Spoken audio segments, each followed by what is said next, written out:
हर्षद माता का मंदिर एवं चांद बावड़ी राजस्थान किस जिले में स्थित है? अगर आप पे ये प्रश्न का आंसर नहीं आता है तो वीडियो को अंत तक देखें। तो दोस्तों दौसा में ये मंदिर स्थित है। बीएसटीसी एग्जाम में राजस्थान जीके के 50 प्रश्न पूछे जाते हैं और विद्यार्थी राजस्थान जीके में ही अपना कम स्कोर कर पाते हैं। तो आप हमारी वीडियो की सहायता से राजस्थान जीके में अपना अच्छा स्कोर कर सकते हैं। ये रहा आपका अगला प्रश्न। उत्तर भारत के चौहान राजाओं की प्रथम राजधानी कौन सी थी? हर्ष, आमेर, सांवर या फिर अवनेरी। सांवर दोस्तों उत्तर भारत के जो चौहान शासक थे उनकी प्रथम प्राचीन राजधानी थी। ठप्पा से छपाई या बगरू प्रिंट के लिए कौन सा स्थान प्रसिद्ध है? उदयपुर, अकोला, चाकू, बगरू।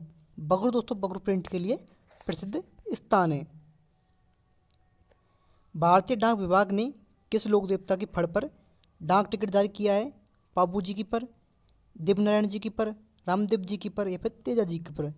देवनारायण जी की फड़ पर दोस्तों डाक टिकट जारी किया गया है। चलते हैं अगले प्रश्न की ओर। मेवाड़ के रक्षक के रूप में निम्नलिखित में से किसे स्मरण किया जाता है?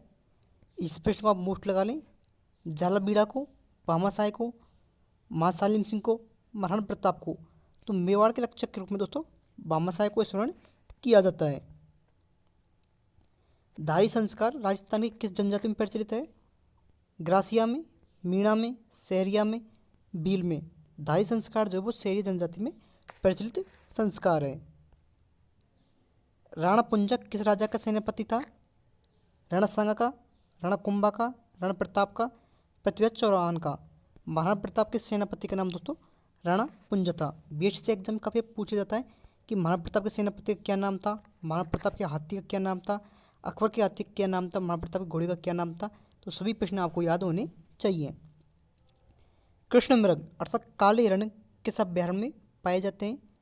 सीतामाता अभ्यारण्य, रणथंभौर अभ्यारण्य, सरिस्का अभ्यारण्य, तालछापर अभ्यारण्य। दोस्तों तालछापर अभ्यारण्य जो कि चूरू जिले के अंतर्गत स्थित है, यहाँ पर काले हिरण पाए जाते हैं। अगर आपसे पूछ लिया जाए कि हरे कबूतर कहाँ पे पाए जाते हैं तो सरिस्का अलवर में हरे कबूतर पाए जाते हैं। अगला प्रश्न आपसे पूछ लिया जाए कि उड़न गिलहरी कहाँ पे पाई जाती है तो प्रतापगढ़ में सीतामाता अभ्यारण्य है। प्रतापगढ़ में यहाँ पर उड़न गिलहरी पाई जाती है। तीनों प्रश्न काफ़ी महत्वपूर्ण परीक्षा दृष्टि से तीनों प्रश्नों को आपको याद रखना है। ये रहा आपका अगला प्रश्न। नाथद्वारा में श्रीनाथ जी की मूर्ति को किसने प्रतिष्ठित किया था? महाराजा राज सिंह ने, महाराणा प्रताप ने, राणा सांगा ने, महाराणा कुंभा ने। महाराणा राज सिंह के द्वारा दोस्तों श्रीनाथ जी की मूर्ति को प्रतिष्ठित किया गया था नाथद्वारा में। और नाथद्वारा जो है राजसमंद जिले के अंतर्गत आता है। राजस्थान राज्य की अंतर्राष्ट्रीय सीमा की लंबाई कितनी है? 1070 किलोमीटर, 1050 किलोमीटर, 1170 किलोमीटर, 970 किलोमीटर। अंतर्राष्ट्रीय सीमा की जो लंबाई है वो 1070 किलोमीटर है। अगर आप पूछ लिया कुल स्तरीय सीमा की लंबाई कितनी है तो 5920 किलोमीटर से कुल स्तरीय सीमा की लंबाई है, जिसमें से 1070 किलोमीटर अंतर्राष्ट्रीय सीमा की लंबाई है। निम्नलिखित में से किस जिले में चंबल नदी नहीं गुजरती है? तो चित्तौड़गढ़ से गुजरती है, कोटा से गुजरती है, धौलपुर से गुजरती है, लेकिन झालावाड़ से देखो चंबल नदी नहीं गुजरती। झालावाड़ का आंसर ऑप्शन आया तो झालावाड़ से मैं बता दूं एक जलदुर्ग है, जलदुर्ग गागरोन में। गागरोन का जलदुर्ग दोस्तों जो कि झालावाड़ जिले के अंतर्गत स्थित है। जलदुर्ग से संबंधित प्रश्न काफी बार पूछा गया है। 30 मार्च 1949 को स्थापित भारतीय राजस्थान के प्रथम प्रधानमंत्री कौन थे? लाल बहादुर शास्त्री, गोकुल भाई भट्ट, हीरालाल शास्त्री, मथुरादास माथुर। भारतीय राजस्थान के प्रथम प्रधानमंत्री के बारे में पूछा है तो हीरालाल शास्त्री दोस्तों इसके प्रथम प्रधानमंत्री थे। माउंट आबू के राजस्थान में विलय में किसने महत्वपूर्ण योगदान दिया था? हीरालाल शास्त्री ने, सिद्धराज ने, गोकुल भाई भट्ट ने, विश्व मोहन भट्ट ने। इस प्रश्न का मोस्ट लगा लें। माउंट आबू में दोस्तों जो महत्वपूर्ण योगदान दिया था वो गोकुल भाई भट्ट ने दिया था। महर्षि दयानंद सरस्वती का स्वर्गवास किस स्थान पर हुआ? बीएसटी में एग्जाम में प्रश्न ये पूछा गया है और आगे भी पूछा जाएगा। जयपुर में, अजमेर में, अलवर में, जोधपुर में। अजमेर में दोस्तों महर्षि दयानंद सरस्वती का स्वर्गवास हुआ था। चलते अगले प्रश्न की ओर। अगले प्रश्न में चलने से पहले अगर दोस्तों आपने अभी तक वीडियो को लाइक नहीं किया है तो जल्दी से वीडियो को लाइक कर लें और चैनल को सब्सक्राइब कर लें। राजस्थान के राज्य कवि निम्नलिखित में से कौन है? पृथ्वीराज राठौड़ है, चंद बरदाई है, विजयदान देता है, सूर्यमल मिश्र है। सूर्यमल मिश्र को दोस्तों राजस्थान के राज्य कवि के रूप में जाना जाता है। अगर पूछी जाए सूर्यमल मिश्र का संबंध कहाँ से, तो बूंदी से दोस्तों सूर्यमल मिश्र का संबंध है। बूंदी के शासक ये दरबारी प्रसिद्ध कवि थे। एक इनकी रचना है वंश भास्कर। तो आपको याद रखना है कि वंश भास्कर किसकी रचना है, तो वो सूर्यमल मिश्र की रचना है। एक प्रश्न वंश भास्कर से ये बनता है कि वंश भास्कर जो है वो किस भाषा में लिखी गई है। तो अगर आप पे आता है तो आप कमेंट करके मुझे बताएं कि वंश भास्कर को किस भाषा में लिखा गया है। राष्ट्रीय ऊंट अनुसंधान केंद्र कहाँ स्थित है? सूरतगढ़ में, मालपुरा में, तबीजी में, जोहड़बीड़ में। जोहड़बीड़ बीकानेर में दोस्तों राष्ट्रीय ऊंट अनुसंधान केंद्र स्थित है। अब यहाँ पर तबीजी अजमेर दिया गया है, तो तबीजी अजमेर दोस्तों मसाला अनुसंधान केंद्र स्थित है। आपको ये भी याद रखना है, काफ़ी पूछा जाता है कि मसाला अनुसंधान केंद्र कहाँ पर स्थित है, तो तबीजी अजमेर में ये स्थित है। अगला प्रश्न यहाँ से बनता है कि सरसों अनुसंधान केंद्र कहाँ पर स्थित है, तो सेवर नामक स्थान पर। सेवर जो कि भरतपुर जिले के अंतर्गत आता है।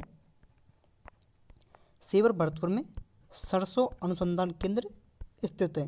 ये तीनों प्रश्नों में से एक प्रश्न आपको देखने को मिल सकता है। डीग जिला निम्नलिखित में से किस संभाग में आता है? यहाँ पे संभाग पूछा है तो भरतपुर संभाग के अंतर्गत डीग जिला आता है। नए जिलों गठन से पहले का समय देखें तो डीग दोस्तों भरतपुर जिले के अंतर्गत आता था, लेकिन जो नए जिले बनाए गए 41 जिले कर दिए गए हैं उनमें डीग को स्वयं को एक जिला बना दिया गया है। नालियासर मस्जिद राजस्थान में कहाँ स्थित है? अजमेर में, नागौर में, सांवर में, डिडवाना में। ऑप्शन सी सांवर इसका करेक्ट आंसर होगा। नवगठित जिला ब्यावर किस संभाग के अंतर्गत आता है? जयपुर के अंतर्गत, पाली, उदयपुर, अजमेर। तो ब्यावर जो दोस्तों वो आता है अजमेर संभाग के अंतर्गत। अरावली पर्वतमाला की सर्वाधिक ऊंचाई किस जिले में है? सिरोही में, अजमेर में, अलवर में, डूंगरपुर में। सिरोही में दोस्तों अरावली पर्वतमाला की सबसे अधिक ऊंचाई सिरोही जिले में है। भील जनजाति में कछाबू कौन पहनते हैं? पुरुष, महिलाएं, नवयुवक लड़का, बालक। महिलाओं के द्वारा दोस्तों कछाबू पहना जाता है। गधों के मेले का आयोजन स्थल लूणियावास कहाँ स्थित है? जयपुर में, अजमेर में, नागौर में, जोधपुर में। लूणियावास जो भाई जयपुर में रहते हैं वो जानते होंगे कि लूणियावास जयपुर में स्थित है। जयपुर में खातीपुर नामक स्थान है, उससे थोड़ी और आगे चलते तो वहाँ पर लूणियावास पड़ता है। वहाँ पर गधों के मेले का आयोजन किया जाता है लूणियावास में। शेर पर्वत चोटी की ऊंचाई कितनी है? 1722 metre, 1597 metre, 1431 metre, 1380 metre. 1597 metre दोस्तों शेर पर्वत चोटी की ऊंचाई है। अगर आपसे पूछ लिया जाए गुरु शिखर की ऊंचाई कितनी है, गुरु शिखर की, तो गुरु शिखर की जो ऊंचाई है वो है 1722 मीटर। दोस्तों ये इसकी ऊंचाई वर्तमान की है। अगर पहले की पूछा गुरु शिखर की पहले जो ऊंचाई थी वो 1727 मीटर थी, लेकिन वो बाद में अब वर्तमान में 1722 मीटर है। ये आपको याद रखना है। अड़सठ माता का मंदिर कहाँ स्थित है? भांडारेज में, दौसा में, ओशिया में, रेवासा में। दौसा में जो है अड़सठ माता का मंदिर स्थित है। यहाँ पर रेवासा नामक स्थान दिया गया है, ये सीकर जिले के अंतर्गत आता है। रेवासा जो है सीकर जिले के अंतर्गत आता है। और रेवासा नामक स्थान पर दोस्तों जीण माता का मंदिर है। जीण माता का मंदिर है और जीण माता को मधुमक्खियों की देवी के नाम से जाना जाता है। राजस्थान का सर्वाधिक वन क्षेत्र वाला जिला कौन सा है? कोटा, सवाईमाधोपुर, डूंगरपुर, उदयपुर। उदयपुर दोस्तों राजस्थान में सर्वाधिक वन क्षेत्र वाला जिला है। अजमेर की आना सागर झील में किस नदी का पानी आता है? इस प्रश्न का मोस्ट लगा लें। बाड़ी नदी का, बनास नदी का, लूनी नदी का, चंबल नदी का। बाड़ी नदी का पानी दोस्तों अजमेर की आना सागर झील में आता है। अब यहाँ से आपको काफ़ी नदियों के नाम दिए गए। अब अगला प्रश्न बढ़ता है कि लूनी नदी का उद्गम कहाँ से होता है? तो अजमेर ज़िले की नाग पहाड़ियों से। नाग पहाड़ियों से लूनी नदी का उद्गम होता है। बनास नदी का कहाँ से होता है? तो खमनोर की पहाड़ियों से, जो कि मध्य प्रदेश में, वहाँ से बनास नदी का उद्गम होता है। और चंबल नदी का उद्गम कहाँ से होता है, यह आप मुझे कमेंट करके बताएंगे। सांसौर क्षेत्र को किस अन्य नाम से जाना जाता है? राजस्थान कश्मीर, राजस्थान का पंजाब, राजस्थान का भुवनेश्वर और राजस्थान का स्कॉटलैंड। तो दोस्तों राजस्थान के पंजाब के नाम से सांचौर क्षेत्र को जाना जाता है। राजस्थान का कश्मीर माउंट आबू को जाना जाता है, माउंट आबू सिरोही को दोस्तों राजस्थान के कश्मीर के नाम से जाना जाता है।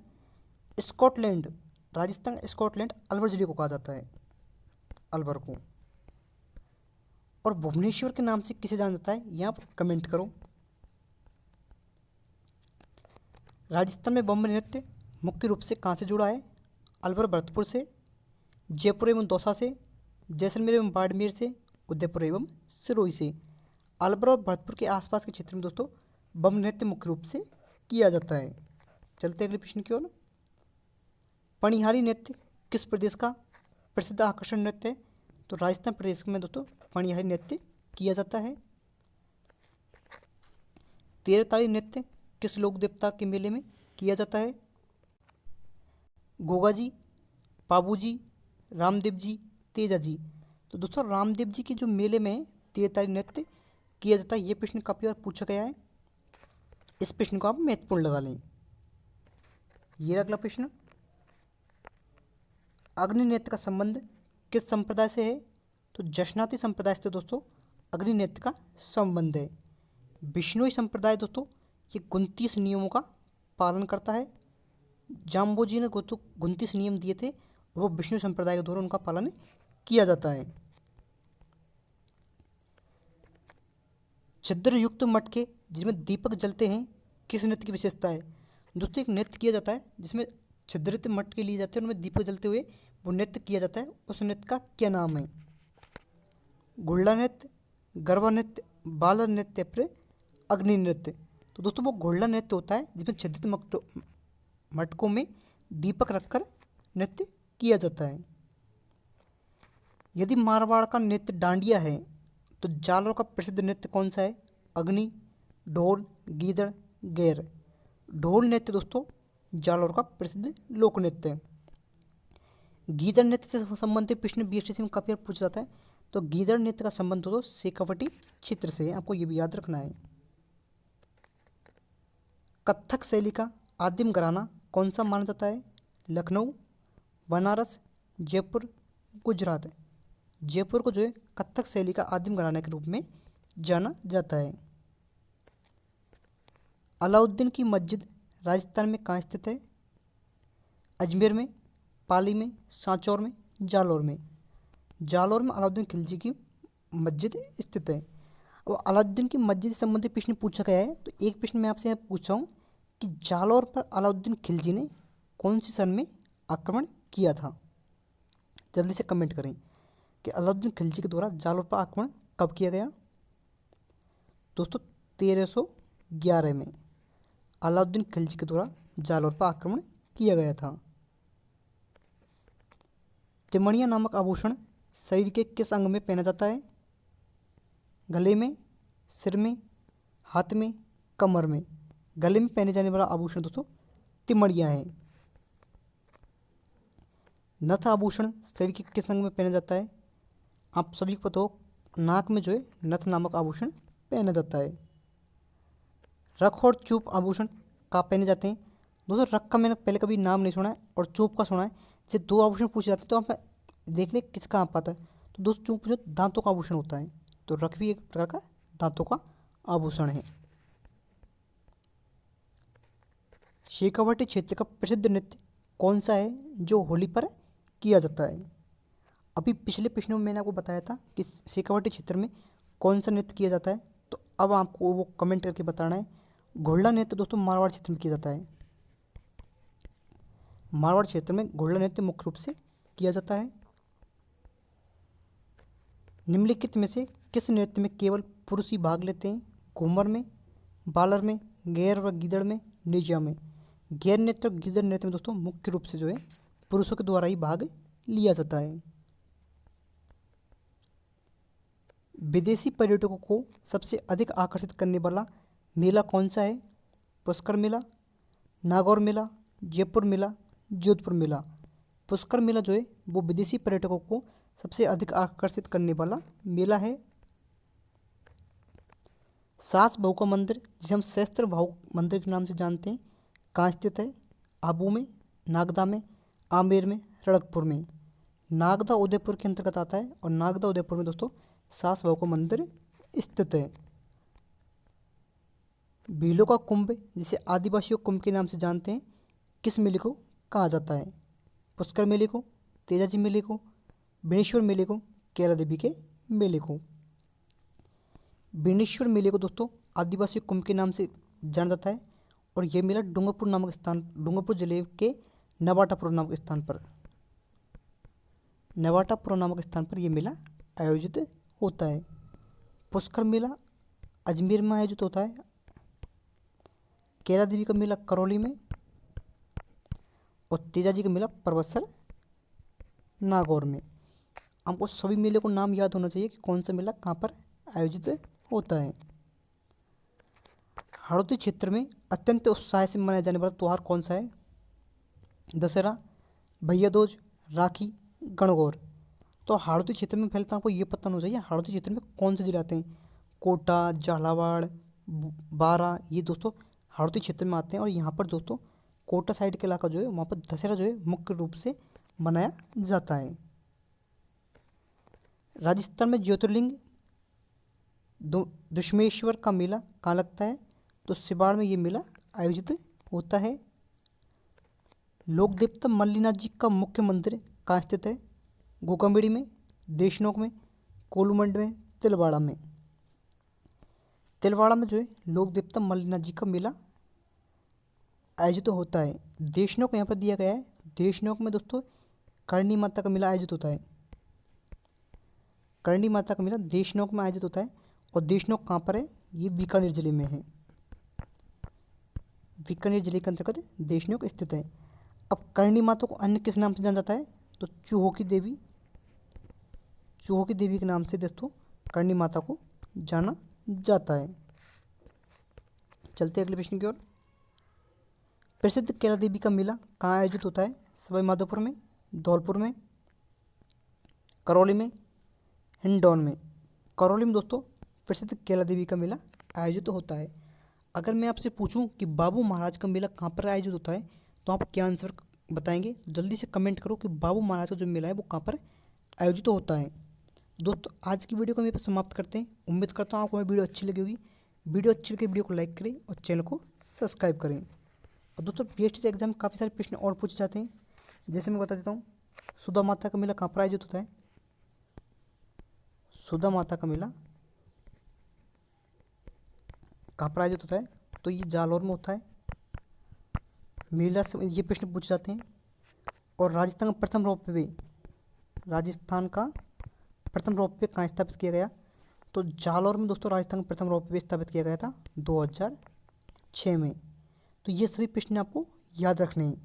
दोस्तों उम्मीद करता हूँ आज की वीडियो आपको अच्छी लगेगी, क्योंकि आज की वीडियो में हमने आपको 50 प्रश्न हल करवाई, साथ में उनकी व्याख्या भी किए, आपको समझाए भी है। 50 प्रश्न के साथ हमने और प्रश्न भी आपको अतिरिक्त हल करवाएं। जैसे एक प्रश्न के साथ 3 प्रश्न हम आपको हल करवाएं। तो हम आपके लिए इतनी मेहनत कर रहे हैं तो एक लाइक तो एक सब्सक्राइब तो हमारे लिए बनता है। प्लीज़ दोस्तों आपका एक लाइक एक सब्सक्राइब हमें बहुत ही मोटिवेट करता है। तो जल्दी से चैनल को सब्सक्राइब कर लो। धन्यवाद।